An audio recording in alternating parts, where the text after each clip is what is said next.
parfois, quand on comprend certains mécanismes, ils vous ouvrent le monde autrement. Le jour où j'ai appris que, à travers les yeux, il n'y avait pas deux ouvertures, deux fenêtres qui me permettaient de voir le monde extérieur, mais deux salles de cinéma, croyez-moi, ce jour-là, le monde s'est effondré. Il n'y avait plus de monde extérieur. C'était effrayant. Je construisais mon monde et ma réalité. C'est arrivé quand j'étais en PNL. Il y avait un animateur qui nous dit « On croit ce qu'on voit et on voit ce qu'on croit ». Et je m'étais levée en lui disant « Monsieur, c'est pas possible. Parce que ça, c'est une prison, ce que vous dites. On reste toujours dans le même film. » Il me dit « Oui, c'est ça le problème. Il faut changer les croyances pour pouvoir modifier sa réalité. » Je lui dis « Mais quand on est face à une montagne ou face à la mer, on n'a pas besoin de croyances pour découvrir la montagne ou la mer, par exemple. » Il me dit « Non, mais vous avez de la lumière qui rentre dans votre œil, il l'envoie au cerveau et votre cerveau va vous donner une idée de ce que peut être une montagne ou ce que peut être une mer. Mais ça sera à votre façon. On ne pourra jamais savoir comment les autres la voient. » Et là, je lui dis, mais ça veut dire qu'on est seul. Ça veut dire qu'il n'y a pas de monde extérieur. Ça veut dire quoi? Ça veut dire que... Et là, je m'énerve.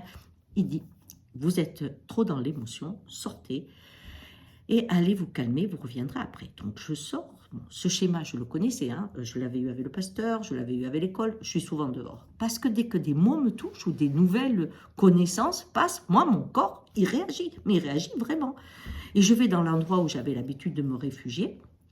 Et cet endroit que j'aimais beaucoup, tout d'un coup, me paraissait froid. Et là, je repense à ce qu'il a dit. Et je me dis, mais attends, si c'est le monde extérieur, lui ne doit pas changer. Pourquoi je ne le vois pas pareil?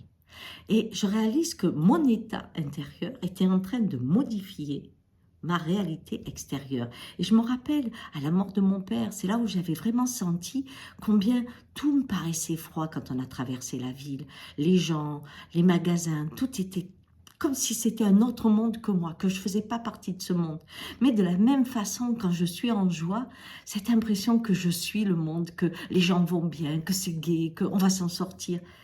Et là, je comprends que mon état émotionnel fait rentrer plus ou moins la lumière.